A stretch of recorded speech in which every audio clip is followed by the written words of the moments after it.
Buenas, ¿qué tal estás? Soy Pedro Andrés Aranda, soy coach y hoy vamos a seguir con este tema de constitucional del bloque jurídico militar. Y vamos, antes de nada, antes de seguir avanzando en el tema 3, vamos a hacer un repaso de lo más importante del tema 2, que en este sentido sería la estructura, las características, los valores superiores y los principios constitucionales de la Constitución Española de 1978. Sobre la estructura, hay que tenerlo en mente: preámbulo, título preliminar, 10 títulos numerados, 4 disposiciones adicionales, 9 disposiciones transitorias, una derogatoria y una final. Total 169 artículos.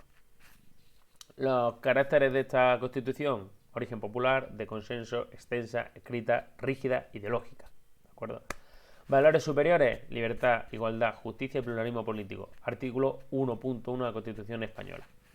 Principios constitucionales: principio de legalidad, la jerarquía normativa, la publicidad de las normas, la irretroactividad de las disposiciones sancionadoras no favorables o restrictivas de derechos individuales, la seguridad jurídica, la responsabilidad y la interdicción de la arbitrariedad de los poderes públicos. ¿De acuerdo? Bien, dicho esto, comenzamos. El tema 3. En el tema 3 vamos a ver, por un lado, cómo encaja la Constitución en el sistema de fuentes. Por otro lado, ¿qué significa esa dicotomía, esa doble rasero de la Constitución como norma base y como norma y como fuente de derecho?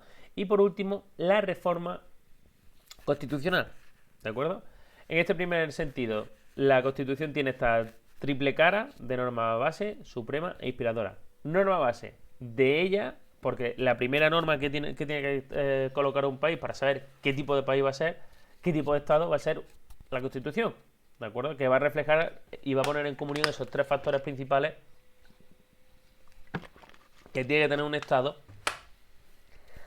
para ser considerado como tal, que son población, territorio y política. ¿De acuerdo? Como de ella emanan todas las demás normas, es la norma base, la norma madre. ¿De acuerdo? ¿Por qué es suprema? Porque por encima de ella no hay nada. Si hay un conflicto entre la Constitución, una ley y un tratado, o se cambia la ley o se cambia el tratado o se modifica la Constitución, pero siempre tiene que estar en armonía para no quebrar esa seguridad jurídica. Es inspiradora porque se va a tomar como referencia la Constitución siempre para redactar el resto de las normas, ¿de acuerdo? Por eso se dice, por ejemplo, en desarrollo el artículo 15 de la Constitución del derecho a la vida, la ley orgánica tal, y regula todo lo que tenga que ver con el derecho a la vida, ¿de acuerdo? También hay una pirámide de cómo se va a estructurar siempre cualquier ordenamiento jurídico. Como niveles fundamentales está la Constitución Nacional y los tratados de los derechos humanos, ¿vale? Como nivel legal, las leyes nacionales, locales y tratados. Y finalmente, como norma base, el derecho privado y la jurisprudencia, ¿vale? Que ya sería aquellos aspectos que no están en la ley, pero que también nos obligan de alguna manera, ¿vale? Bien, como norma suprema y fuente de derecho, la Constitución se tiene que entender, primero, como norma suprema, lo he dicho porque por encima suya, como podéis ver, y en esta pirámide sí que es la pirámide del ordenamiento jurídico español, que ahora la analizaremos, no hay nada por encima de la Constitución, ¿de acuerdo? No se puede contradecir la Constitución. Las dos veces que, por ejemplo, Europa obligó a España a pasar por el aro, entiéndanme, que son en el 92 y en el 2012, con las reformas respectivas que tuvimos que tener en la Constitución. Una en el 92 fue para poder permitir el voto y ser elegido a los extranjeros residentes en España, a las municipales. Y el otro, en 2012, después de la crisis, fue para establecer el límite presupuestario.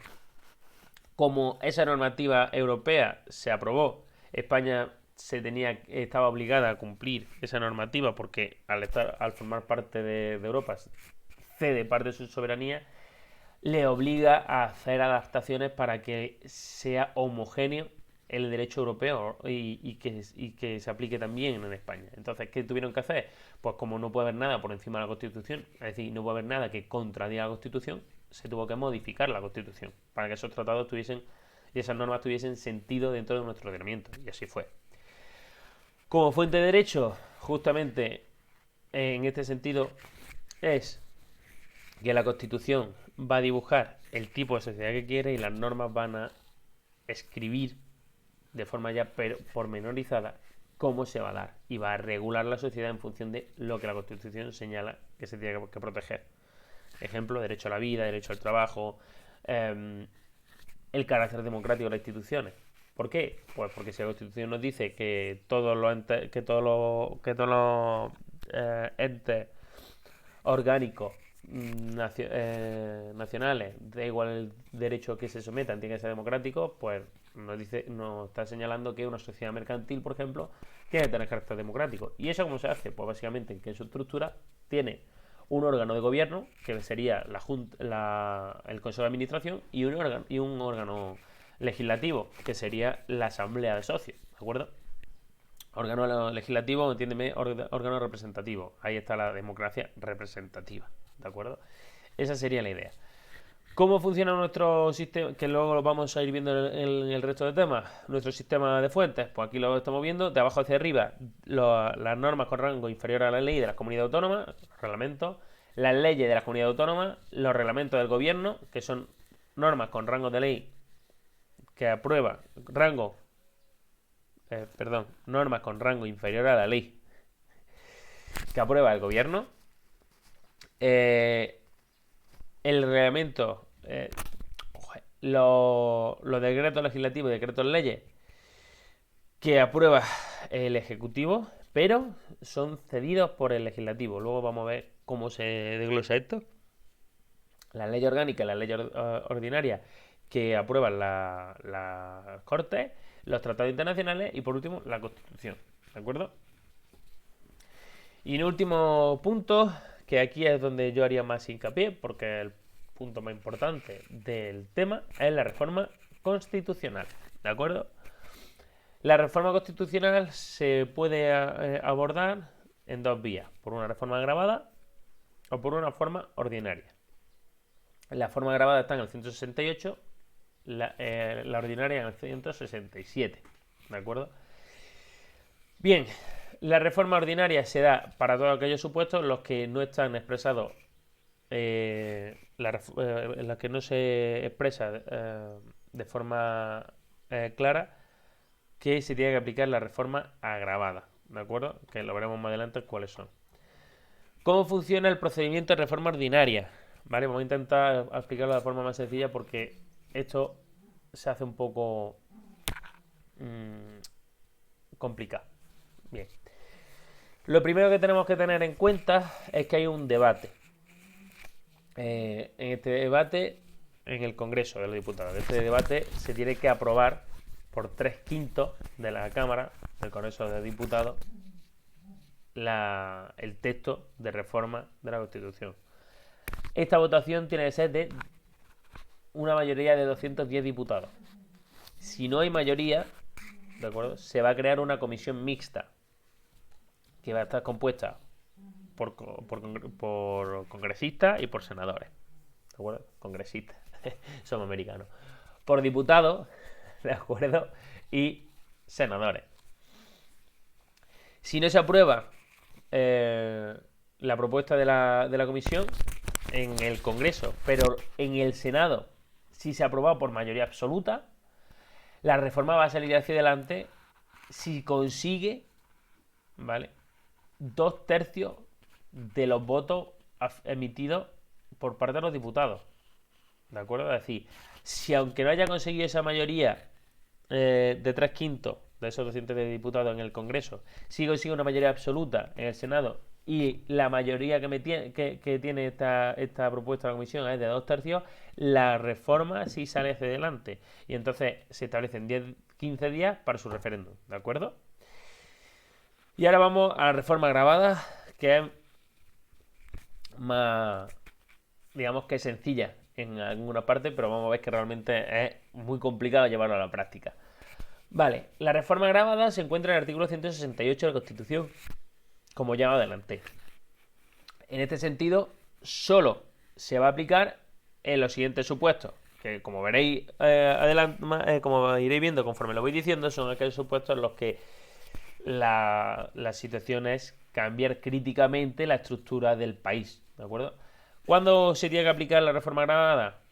Cuando quiera modificar el título preliminar, es decir, que va a afectar a la base de nuestro Estado. También si toco los derechos fundamentales del título primero, capítulo segundo, sección primera. Si toco la jefatura del Estado, como es la corona del título segundo. Si quiero hacer una revisión total de la Constitución. Entonces, cuando vemos que se quiere modificar de forma sustancial la Constitución o entera, tenemos que ir por la reforma agravada. ¿Cómo vamos a hacer esto? Pues vamos a hacer tenemos que pasar por una triple criba, ¿de acuerdo? ¿Cómo va a ser? Pues primero, la primera criba es conseguir una mayoría de 2/3 de cada cámara. Es decir, se pone encima de la mesa la propuesta de reforma agravada de la Constitución, el texto que queremos poner como nueva Constitución, y en el Congreso de los Diputados tiene que tener 2/3 de los votos emitidos, 2/3 favorables de los votos emitidos, va al Senado y tiene que conseguir replicar lo mismo, otro 2/3. Ya vais viendo lo complicado, ¿verdad? Una vez que hemos conseguido eso, ahora viene lo más difícil todavía, que es que se va a disolver las cámaras, se van a convocar elecciones y con unas nuevas Cortes Generales, es decir, con una nueva composición de Congreso, con una nueva composición de Senado, ¿de acuerdo? Se vuelve a someter a votación la misma propuesta.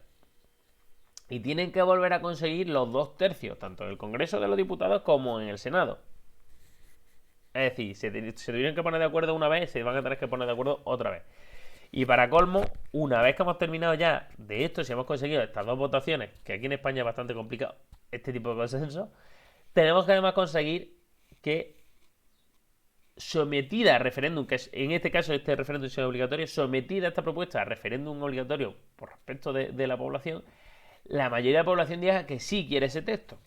¿De acuerdo? Entonces vemos que es un procedimiento muy complejo de que la práctica se lleve. De hecho, no se ha llegado a dar en ningún momento. Nosotros hemos tenido reformas ordinarias, como son el momento ya lo he dicho, del 92, de las elecciones del sufragio pasivo y activo para los extranjeros, y la de 2012 del límite presupuestario.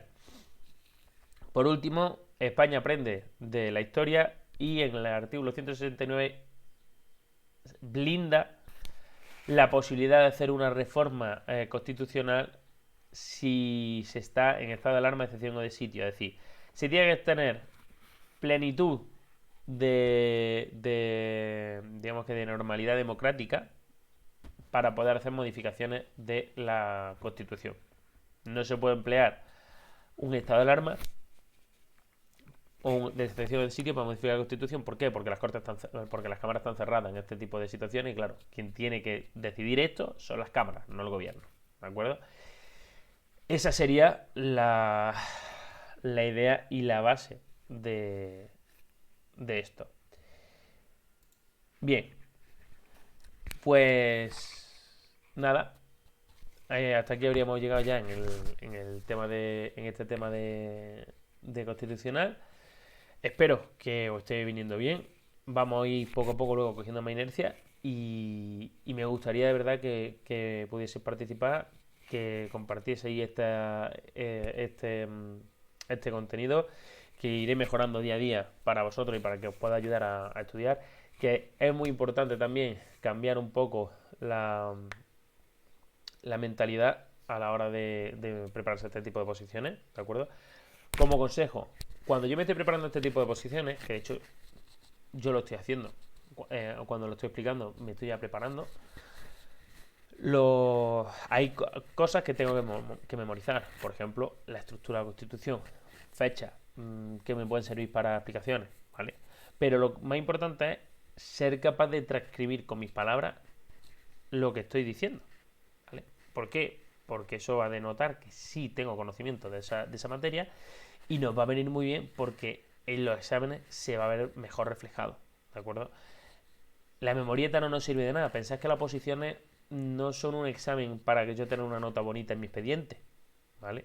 La oposición es es una entrevista de trabajo. Que en vez de coger, intentar impresionar al entrevistador, lo están haciendo con un carácter objetivo, que son una prueba de conocimiento. Entonces, tú tienes que mostrar que tienes conocimientos prácticos de esa materia. ¿De acuerdo? Que no pase, porque por ejemplo yo también he estado viendo, cuando he estado preparando oposiciones para cuerpo administrativo, que dice, vale, tú te estás estudiando de memoria, pero yo ahora te pregunto, ¿cómo se tiene que hacer el recurso administrativo? No tienes ni idea, ¿y ahora qué hacemos? Si es que es tu trabajo, ¿vale?